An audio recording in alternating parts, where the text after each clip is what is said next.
I feel like there's been a disconnect in our society and in our community, a disconnect between adult children, their aging loved ones, the younger generation, and today's guest is going to help us understand the aging process a little bit and help us get some perspective as to how we look at things versus maybe how our aging loved ones look at things, or how we look at things versus our adult children and how they may look at it or perceive how things go or should be or shouldn't be.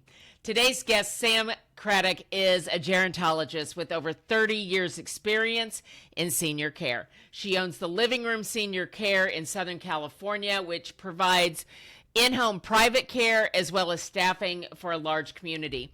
And Sam's passion is helping others understand the aging process, and she calls it her small town approach, but she brings a unique understanding with many followers on her YouTube, just grabbing the gems that she provides.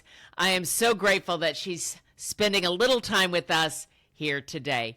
Welcome to the show, Sam Cradduck. In today's world, older adults face major transitions like downsizing, relocating, or modifying their homes to age in place, all while embracing life after these changes. As a senior home advisor and seasoned realtor, RobinMcCoy guides these decisions with care and thoughtful planning, helping create a vibrant future. Welcome to Relax, I Got This, Embracing Life After 60 with me, your host, RobinMcCoy. All right, well, Sam, thank you so much for joining us on the show today. I'm so excited to just pick your brain. Absolutely. So we're going to talk today just about how to understand aging, right? I mean, we're all getting older. There's no alternative to that. I mean, well, there's one alternative, but we're not going to talk about that one. But we know so very little about what happens to us or our loved ones once we get past 60, 65, 70, and that progression that happens. So, I mean, tell us about it. Okay, so like you said, Robin, barring a catastrophic event, we're all going to age. Yeah. And I tell people all the time, it is the one prejudice that we hold against a group, and we're holding it against our own future. So ageism is real. We all think about that. You can't teach an old dog new tricks. They're too slow. They're too old. They've lost their value. There's always some kind of negative thoughts that many people carry. And it's the only prejudice that we have that literally is against your own older self. And so what I try and do is I try to educate people to understand caregiving and aging, not from our perspective as the caregivers, as the family members, but from their perspective as the recipient. Yeah. And try and bring some empathy and dignity back into this process, which is something that we lack so much of, unfortunately. So, you know what? Your eyes are going to change. I didn't wear glasses 20 years ago. I wear glasses now. I wear trifocals now. Your hearing's going to change. You're not going to hear as high a pitch as you used to hear. You're going to hear the deeper tones. And so a guy's voice is going to be clearer to you than a female's voice. And so I have that deeper voice, but a lot of the daughters and a lot of the caregivers are females, and they speak in a way that our aging population's ears don't always hear. And then they get frustrated that they're not being heard. You know, skin's going to dry out. Things are going to change physically. Yeah. But they also change mentally. They change mentally because when you think about aging yourself and your viewers and listeners think about aging, you don't put yourself in an aged body. You just put yourself in an older number. That is so true, because, you know, at 61 you go, God, that sounds old. I sure don't feel 61, or what you think 61 when you were 21. I tell people often, I am the same age my grandmother was when she was old. For a minute. Yeah. That just for a minute. I am the same age. Now, yes, we're aging differently than generations before us. We are living longer. We're aging a little healthier. We're aging with a little bit more mobility. But when we think about that advanced aging, we don't look at it with limitations. We're not going to be the ones that are going to use walkers. We're not going to use Mobies. We're not going to have to be in a wheelchair. None of us are ever going to wear oxygen. Those are our thought processes Yeah. because we don't see those limitations. And our aging didn't see them either. So the people that are dependent upon that equipment, upon that assistance, they didn't see it that way Mm-mm. either. And so we oftentimes come in and we're like, well, Mom, you've got to use a walker. No, I don't. And in her mind, no, she truly doesn't. But you are seeing it from a different set of eyes. Right. She's defending her independence and her position. And Fiercely. Fiercely to her bitter end. She will continue to do that, no different than all of us would. But we are trying to implement something and put something on her that she's not ready for. And the reason why is we've all heard that old scientific adage of the frog in the hot water. Right. Right. The frog doesn't jump out. So we're in these bodies right now. And if we think about it for a minute, can you do what you did when you were 30? Physically? No. Even just climbing on a step stool, like yesterday, I was doing something, and I'm more careful about, I would have popped right up there. Right. Go to the beach and watch a kid climb across the rocks out on the pier or whatever, and you're like, oh my goodness, as you're gingerly kind of. And 20 years ago, you would have been running right behind them. So we all age, and we all age with limitations. We just don't view the position we're at today as having limits. Okay? That's an interesting way of putting that, because when you were saying, with my mom, and people that listen to my show know I reference my mom all the time, because that is my personal experience that really woke my sensibilities up to this, and it's because gradually, then suddenly, right, that she was like struggling. She wouldn't do anything about it. And then all of a sudden she's now in a bed and she can't stand up, and she's just like, I can't believe I'm here. Yeah. So we oftentimes we instead of allowing for a little bit of assistance along the way, we wait till we fall off the cliff. Yeah. We wait till the water's boiling, and until it's too late. And so if we can educate people and help them understand that these are normal aging issues. These are normal things that are going to happen to all of us. All of us. How well we take care of ourselves. Our balance is going to change. Our gait's going to change. Gait being the way we walk. Our fear level is going to change. Yeah. So, I never, ever in my life worried about falling. I was athletic. I would dive for balls on a ball field. I didn't worry about the injuries that would come. I would recover. Now I would be freaked out walking on ice or snow for the fear of breaking a hip or a femur or something. And it's not just because I'm self-employed and I need to go to work. It's going to hurt and I'm not going to recover. And right. So if we can bring the understanding into our age group, the ones that are caring for our elderly, and into our elderly to help them accept what has happened, then we can bring in a more dignified approach to care with empathy and not frustration. You figure we're an instant society. I tell this all the time. It's the only time in history you'll stand in front of a microwave oven and scream, hurry. It's true. It's true. So here you are, you've got that cup of coffee you're trying to heat up in 47 seconds or however long it's going to take. It's just too long. Too long. And so you walk into the room to your mom or your dad or your aging loved one, and you say, come on, we got a doctor's appointment, we got to go. And they're like, oh, okay. Well, what time's that doctor's appointment? Mom, we've got to go. We've got 35 minutes to get there. It's a 30-minute drive. We've got to get loaded up right now. Oh, okay. Well, what shoes should I wear? And now you're frustrated. You're upset because she's going to run you behind, when the reality is she's not doing anything. You were behind when you showed up 35 minutes. You didn't plan far enough in advance, knowing that this was going to take longer than it would for you to do it Right. yourself.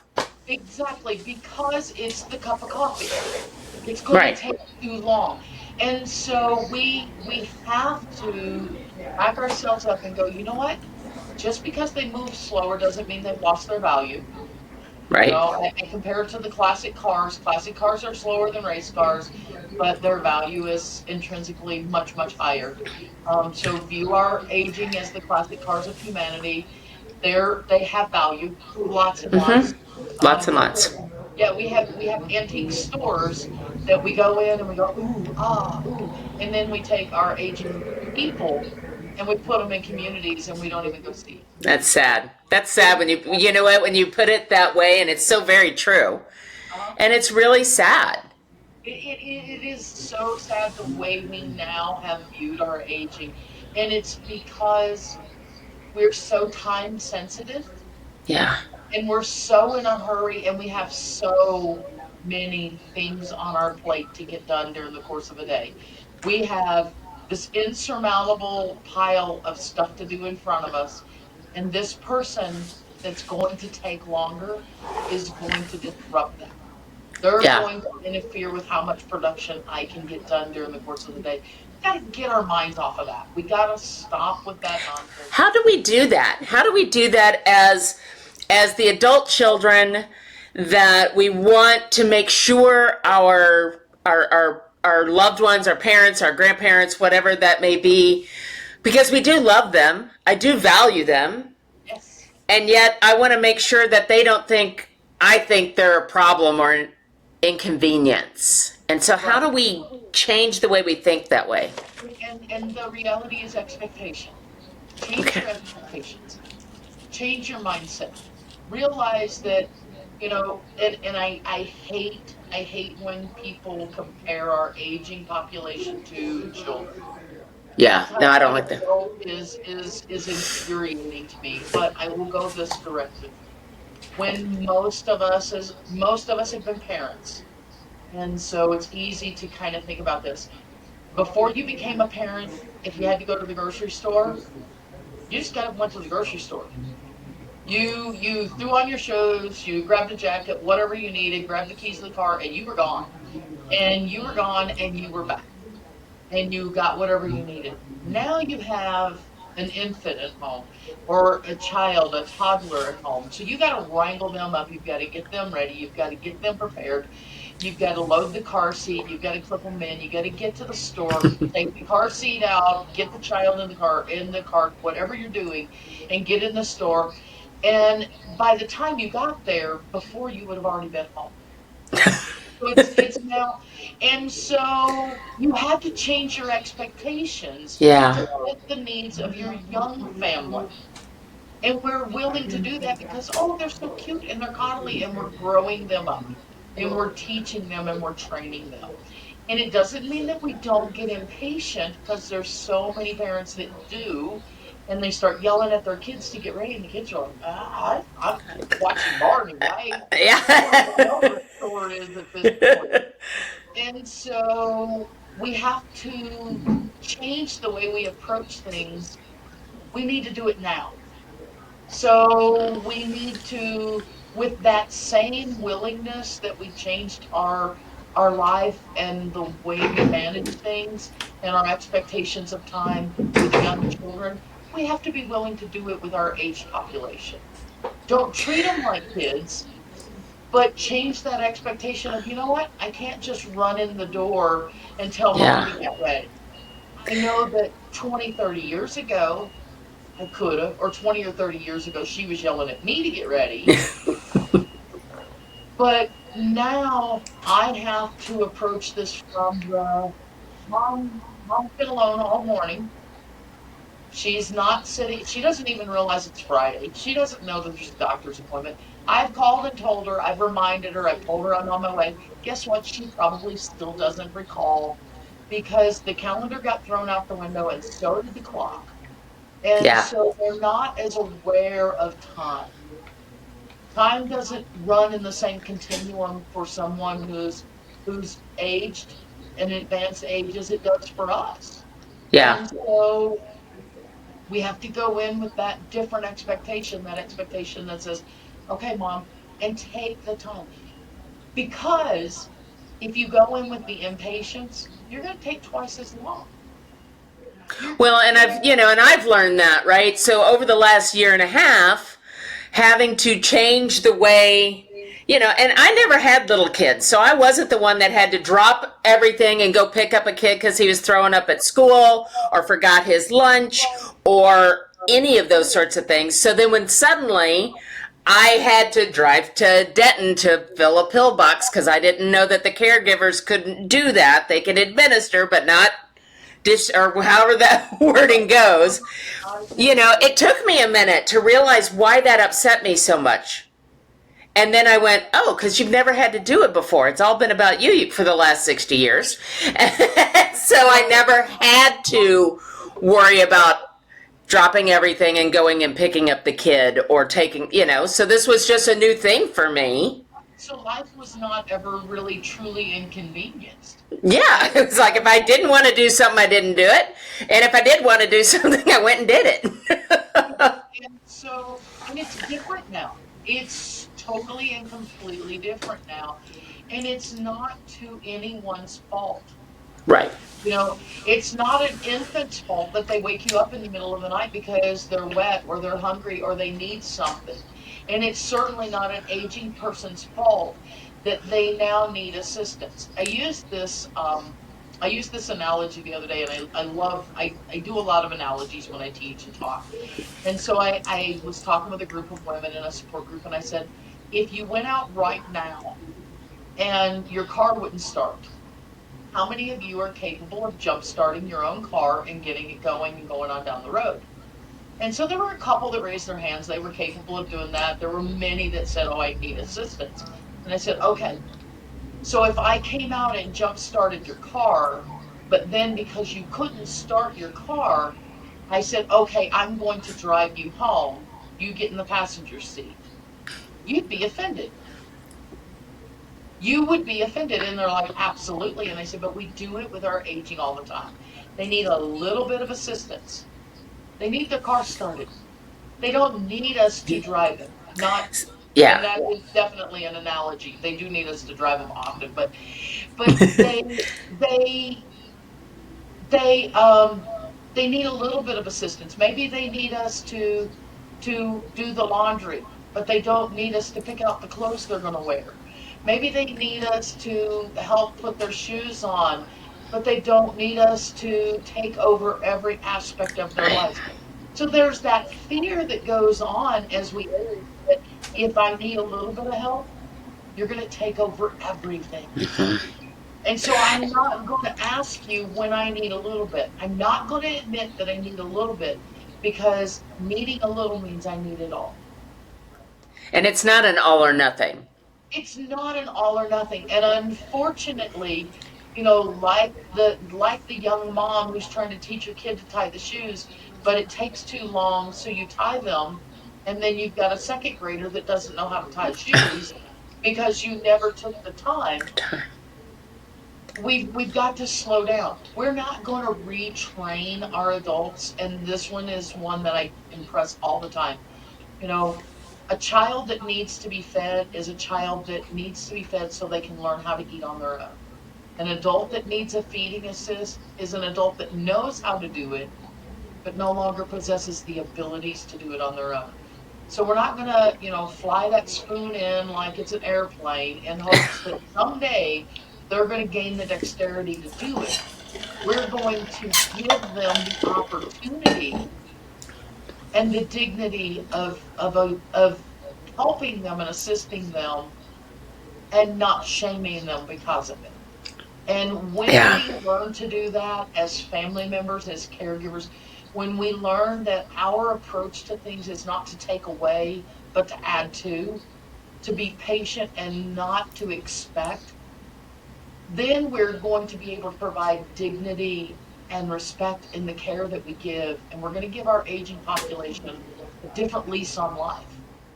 Well, and I think that's a big part of it because, you talk about the frustration level, and I think that's the word and the thing, right? And helping a little bit.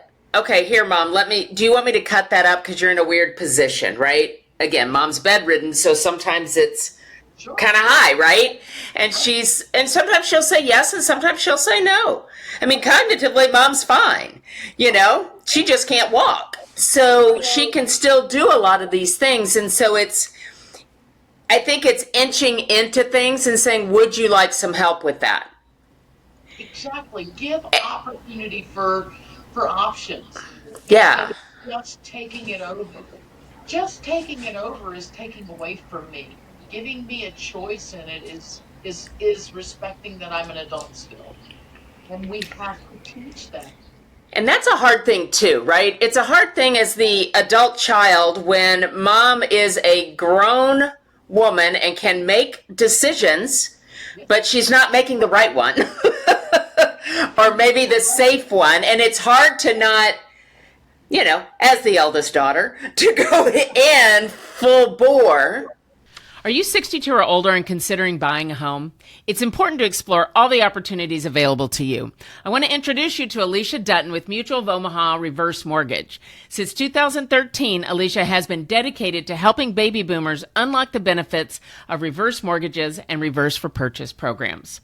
Whether you are looking to stay in your current home or right size into a new one, Alicia provides personalized attention to meet your unique needs and timeline. She is a trusted resource for financial advisors, realtors, and loan officers, and has been a guest on this podcast.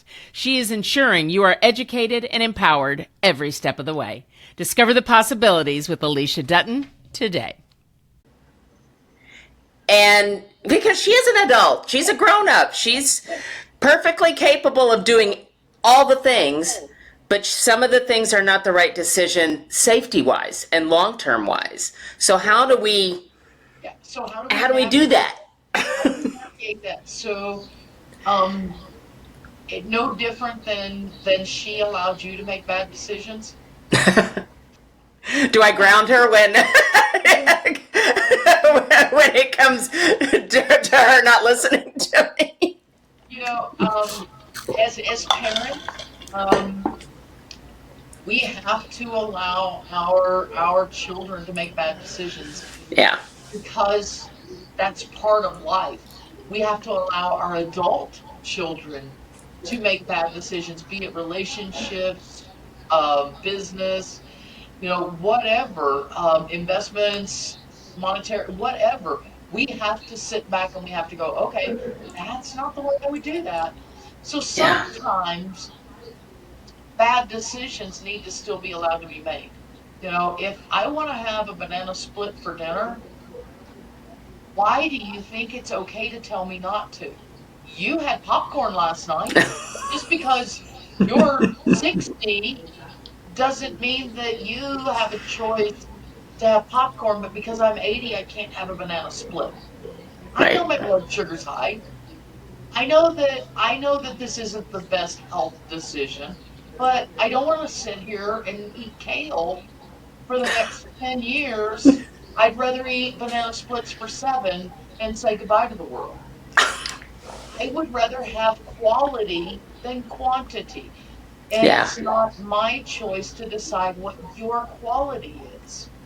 Your quality could be smoking. And if that's what brings you quality, then that's a choice you as an adult get to make. Yeah. I don't get to decide that for you. And too often, we come in as knights in shining armor, as these family members, and we're going to save you from yourself. You know what? If you've been sedentary for the last 30 years of your life, and you're 75, 80 years old, and I am a marathon runner, and I know that walking and running are going to keep you healthier, and they're going to have less falls, and blah, blah, blah, blah, blah. I'm not going to change those lifetime habits because they're my habits that I'm trying to impress on you. Well, and it's just like anything else, right? Because what is right for me is not necessarily right for you.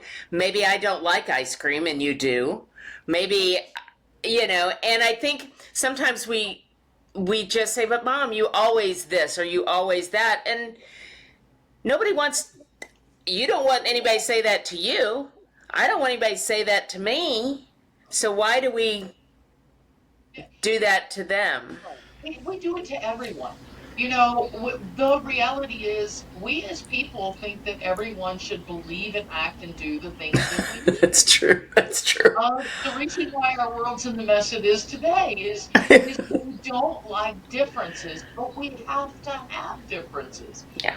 We can't all be the same. If we were, what a boring little vanilla world we would have out there. Yeah. And we wouldn't have near the infrastructure and all the things that we have because we're so diverse and we're so different. But the reality is, as individuals, we don't view that person as competent Yeah. or as valuable as we sometimes view ourselves and our own choices. And so Yeah. we negate their choices and we take away their rights when we should be embracing them. So when do you think this happened? I mean, at what point is it because we got so busy and everybody's working and everybody's got kids and everybody's got the things? Is that when you think that this kind of changed? I asked that question. I posed that question. It's actually on one of my many social media clips because I teach in a senior in an aged community. Actually, I'll be there tonight. And so I asked them, when did this change? Because I grew up, granted, I'm from Kentucky, so a much slower, a little farming community. But I grew up where if you were an aged person, you were everything. You were honored, you were respected, you were the person to sit at your feet. And we as young kids, we wanted to be there. We wanted to hear your stories. We wanted to talk to you. We Are One Heart is a 501c3 nonprofit organization dedicated to bridging the gap between the needs and resources of low-income seniors and veterans. Rooted in compassion and love, our mission is to provide housing, living assistance, and access to critical resources that ensure dignity and support for the elderly in underserved communities. At the heart of We Are One Heart's work is the belief that every individual shares a common humanity, a heart connected through love and care. We are committed to creating a future that honors those who have shaped the past by offering programs and services that enhance their quality of life. For more information or to donate, visit wa1h.org. That's wa1h.org. And now that's not the case. It's just not. And so I asked that question, did it happen when we became dual working families? Did it happen when women went into the workforce? Well, yeah, that was one of the takeaways. Yeah. Did it happen when we became an instant society? Yep, that was another one of our takeaways. Did it happen when we moved, when we migrated so far from one And another? separating each other. Separating one another. So I'm from Kentucky, but I live in Southern California. Yeah. And I have for 24 years now. So when my mom was terminal and before she passed, I flew once a month. I was fortunate. I know I was very fortunate. But once a month I would fly and spend a week with her. And I did that for the last 2 years of her life. I know everyone's not able to. Yeah. So that we now have this distance and this divide. We have this crazy information exchange that goes on. We have these things in front of us that we just do this with. And so we no longer rely on our aged community to tell us things, to explain things, and to educate us. We have Google. So who Yeah. needs Grubhub? We it's so much easier to ask Google about Pearl Harbor and what went on and get all of the facts. But we miss out on a component when we don't ask someone that's been there. We miss the human part of it. So Mom, what happened, in this small town in Kentucky or the small town in Arkansas when, this happened?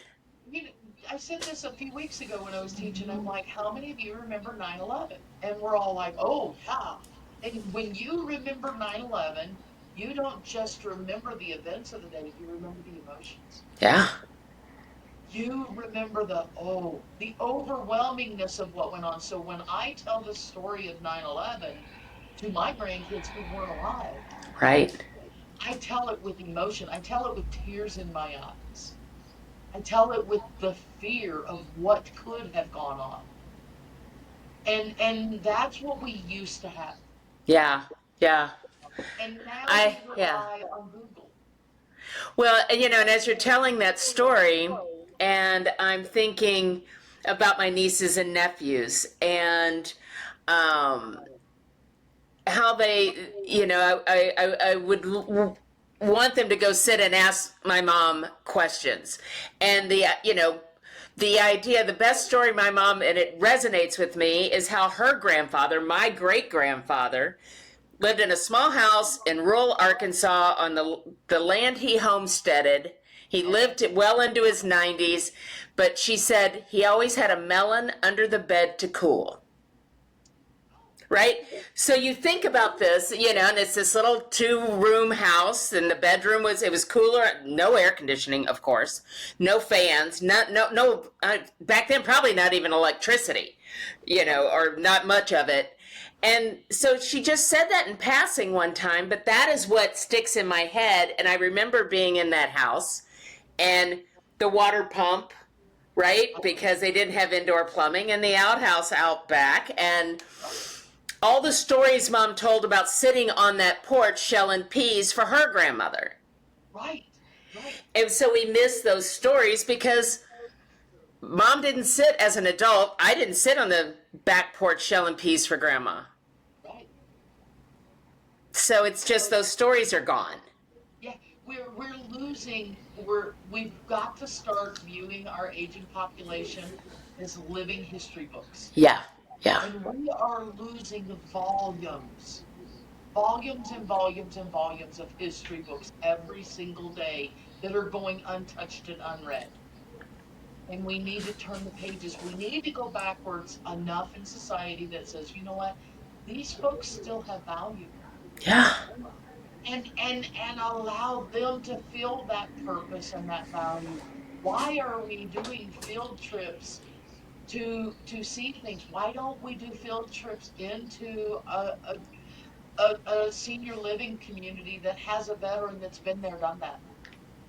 Tell me the story. Yeah. Tell Yeah. me. I've been fortunate because my career has almost always been with an aging person. So I've been with people that were at Pearl Harbor. I took care of an old lady who was at Pearl Harbor. Wow. I was there. I talked to someone who was there when Martin Luther King spoke. And See, I'm getting chills when you say that. to hear those stories firsthand, those firsthand accounts of the things that we can only read about in a book. Yeah. I was only a couple years old when man walked on the moon.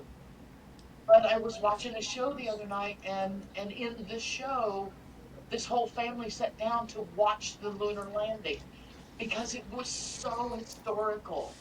Yeah. And we don't do that anymore. I remember in schools when the shuttle would take off. I remember that it was such a big event. The televisions got turned on in the classrooms, and we watched it as a nation. We have things that go up in the air all the time now. Yeah. The space station that are kind of stuck there. And Yeah. how many of our youth really even know about it? Because we're too busy. We're just too busy to pay attention to what's around us. So what can we do now? So let's just say it's somebody like you or I, our age group. Maybe it's not, they don't have the parents or what, but what can we do as a community, as to help people feel worthy again, and show them that they have value and that we love to listen with them and talk to them. Right. Engage with your aging loved ones, regardless of what their condition is, even if there's cognitive decline. Because even in cognitive decline, there's moments, there's Mm-hmm. little nuggets and little moments where that pendulum swings and you have a moment of lucidity and you see that person again, you see that life, and you want to hang on to those. So slow down and Yeah. invest time in people, not in things. Invest time in spending quality time with your loved ones, not always trying to dictate what their life needs to be, not always trying to better them. They don't need to be made better at 75, 80 years old. If they're not going to the gym every day, they're not going to go to the gym every day, no matter how much you harp on them. If they're not eating well, they're not going to eat well. They're going to sneak something. Allow them to continue to live the life that they live. It's theirs to make the Yeah. choice. And stop being frustrated by the choices they make. Yes, my mom was a heavy smoker. Mm. I was raised on a tobacco farm, and smoking killed my mom. Literally, it took my mom from me. My mom was 74, so she was Well, young. You yeah. know, I could have had her for another 15 years had she quit smoking at 30, 40, possibly. Maybe. But those 15 years for her could have been hell, you know, Yeah. without, Yeah. and so to what value are we impressing our own belief systems and our own wishes off on them? So if I could get anybody to do anything, it would be slow down and appreciate what's in front of you, because there's going to come a day when you lose that history book, Yeah. Yeah. and if you haven't read it, if you haven't turned the pages, you've missed out on a lot. I personally want to be an old, tattered, worn out history book that somebody has just flipped through and turned and seen some illustrations and gleaned something from. I love that. I love that image. I love that image that, you know what? Just wear me out. Wear me Wear me out, out. no matter what condition I'm in. So maybe I'm not up and running. Maybe I'm not at the gym. Maybe I'm not driving. Maybe I'm not able to come visit you. Come sit with me. You know, I sit back now and I think, what would I have given to have had 5 more years, 10 more years with my grandmother? Mm-hmm. To just, I literally adored this woman, and I would do anything to be with her, and I did. As a teenager, I just loved being with her. I would take her for drives because she never drove her whole life, never had a driver's license, and I would just take her for drives out on old country roads just to listen to her. And the roll of her, she rolled her dentures, and that little clank, that sound for me is a very comforting sound. So I think, what would I give to have that? Or like Facebook, we have a "You Might Be from Carrollton If" kind of Facebook page, Yeah. and there's so many things that come up, and I'm like, oh man, if I could just ask mom, because she was a walking, living history book of the community. And if I think back and I'm like, why don't we take the time? I was reading a book and it was talking about just basically the way women were raised and won't go down the road, but how it was different, how women were talked to in the 70s versus today and what we learned and those sorts of things. And I'm like, I wonder, because I was curious about something. So I went and asked my mom. I said, this is how I remember this. Was that true? Like, did we talk about money in my household, in the house? No, we didn't. And we know, and, but I got to go back and go, Mom, this is what I think is that, and she goes, no, you're right. We didn't. And I can still have those conversations with my mother and I can confirm what I think is true Right, by asking my 88-year-old mother who was there. right. And it doesn't mean that everything we did back then was right. Just No. like that, we never talked about money. You know, I say this, and this may have to get edited out. But two things we never talk about, ever, ever, ever. We were told when we were raised, because we're close to the same age, we were told you never talk about these two things: politics and religion. Yep. You never mention them. Nope. Holy smokes, what did we do to ourselves? Look at us now. Yeah.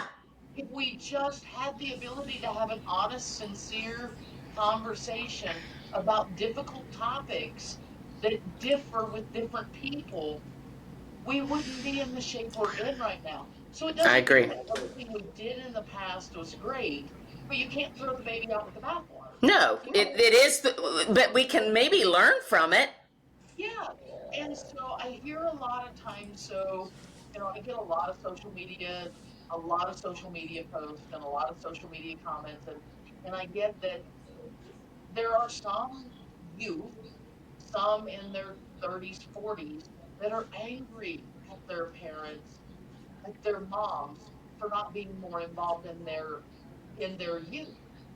But their moms, the baby boomer moms, were really one of the first generations of women that had to go to work. Yeah. And it wasn't that partnership that we see now, and I'm not saying this to slam our men, but it wasn't that partnership that we see now in a lot Right. of our younger homes, where it was, okay, he works and she works, or she works and she works, or whatever it is, and they come home and they both try and bear some of the weight at home. It was a generation of men who had been raised by a generation of men who never helped, Right. who Right. went and worked and provided. Right. And they came home and their day was done.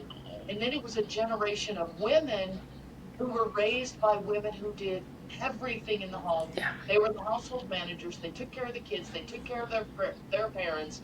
They took care of the garden. They took care of all of everything. And now they're out at work. And they're coming home to that same workload that their moms had as Yeah. full-time. And so we have this generation, this group in the middle age now, that are resentful against their aged parent because, well, they weren't there for me. They left me feral. And I see these comments frequently, and I'm like, that's so sad, but you've got to put yourself in their shoes. Yeah.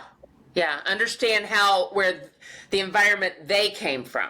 Because we bring that with us. I mean, we bring that with us. And with particularly my nieces and my stepdaughter, I don't want her to make the same mistakes and they weren't mistakes, they were just lack of information. So I want them to have the information I didn't have in 1974 and 1978 Right? so that they can make different decisions when they're 61. Right. And Right? so we have to go back and we have to stop. It's easy to see the world through our own lenses. It's Right. easy to see everything from our own perspective. And that's why we don't see ourselves aging with limitations, because we're only seeing where we're at today. So it's easy to sit back as a 30 or 40-year-old who is now working and going to all the school events and going to all of the baseball games and helping with homework and spending time tucking everybody in and doing everything. And no offense, but maybe their house is more of a mess than their mom's house was. Right. So it's easy to see from that perspective that my mom, who worked and had us kids the same number, she failed because she didn't tuck me in at night. She didn't listen to me. She didn't. But what we don't see is, wait a minute, she was still living up to that perfect housewife image. Yeah. She was still living up to the, I'm going to eat soup out of the toilet bowl because everything has to be scrubbed and cleaned every day. And so something had to give. You have this much energy in a day as a person, and if you have this many things to do, what are you giving up? And so our parents didn't give up the clean houses. Right. Our moms, our houses were pristine. Our houses were organized and neat, and our meals were cooked and prepared, and they were homemade meals, and they were set on a table, and all of At those 6:30, things. you sat down to eat for dinner. 6:30. Yeah, even if they had to be at work that day, Yeah. even if they were out working. So our homes ran like the homes of the silent generation, even though many of us are boomers' children. And so we were still under the influence of the silent generation. And that's how we felt like they had to go. So now we have this next generation of parenting that comes in and says, well, guess what? We're going to eat at McDonald's tonight. I don't have time to cook because going to your ball game or helping you with your homework or doing this now is more important. And so we gave up that perfect home for more of a relationship. Yeah. But those adults that are living that life with their own children resent that they didn't get that with their own parents. You know, it's like everybody just needs to give everybody some grace, right? Give yourself some grace, give your parents some grace. Try and just see it from a little bit different perspective. And you know, you can, like you said, you can't change the past.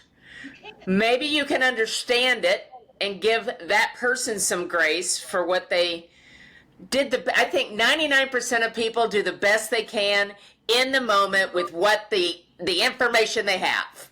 Exactly. There are very few people that approach parenting and approach caring with a negative lens. Yeah. Most of us approach it with the, hey, I love you enough. I'm going to do this for you. I'm going to try and be the best person in your life at this moment to do this. So most of us approach it with all the right reasons, but if we're approaching it without the right information, then unfortunately we're not giving them or ourselves the best we can. Right. That's actually how the name More Than Heart came to be, is we have the heart, we have the desire, we have the compassion to do things the right way, but it takes more than heart to do it with dignity. Yeah. And so we've got to bring that information in, and we've got to get people to stop seeing things just from their own lenses and viewing it from their own perspective and go, you know what, Mom? Yeah, it sucks that you didn't sit down and give me my spelling words and help me with my books and help me learn and help me this and that. But I'm the person I am today because I went through the school of hard knocks with you a little bit. Yeah. You Yeah. didn't coddle me as much maybe as I'm coddling my children or my grandchildren.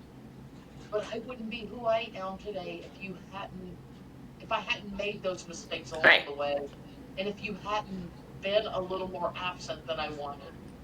And so, and I now see that I could have eaten soup out of my toilet bowl as a kid. And well, you didn't give me my spelling words, but I didn't fail spelling. So here we are. I'm still able to, you know, I'm still a successful person. I'm still a good person. I'm still a good citizen. You know, my dad used to say people are a good citizen. You know, just be a good citizen. And I just think that means be a good steward of your life, of your family. And again, do the best you can in the moment with the information and tools you have. Exactly. So as Right? exactly.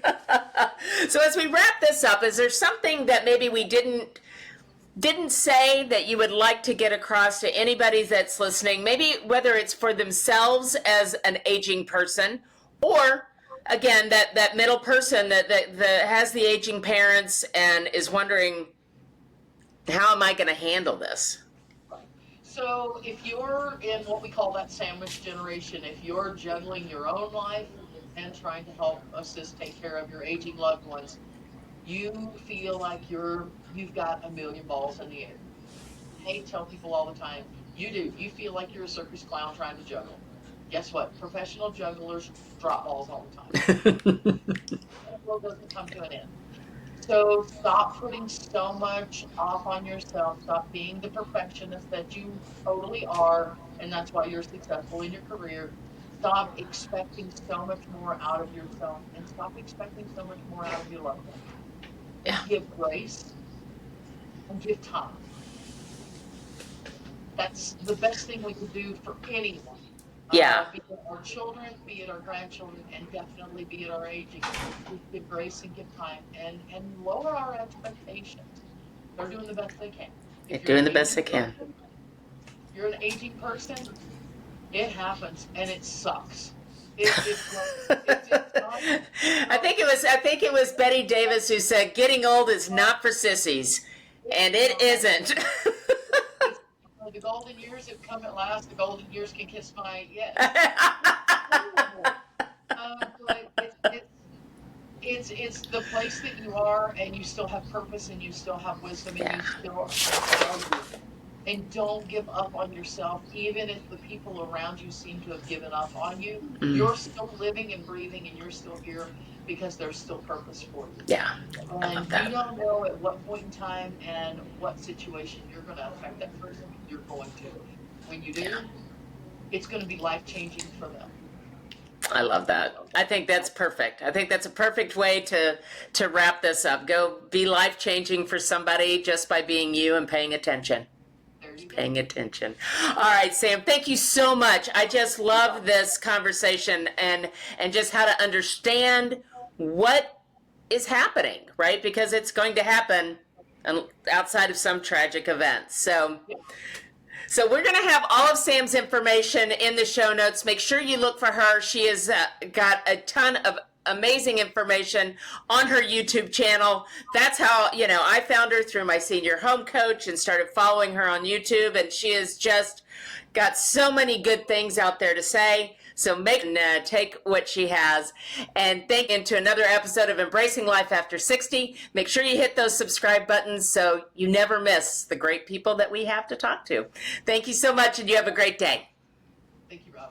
Thank you for tuning in to Embracing Life After 60 with me, Robin McCoy. This podcast is produced by Jen Sariano with special thanks to the amazing team at Relax I Got This. You can find more episodes on YouTube and wherever you listen to your favorite podcasts. If you've enjoyed this episode, please subscribe, follow, and share to help us spread the message. Until next time, keep embracing life to the fullest.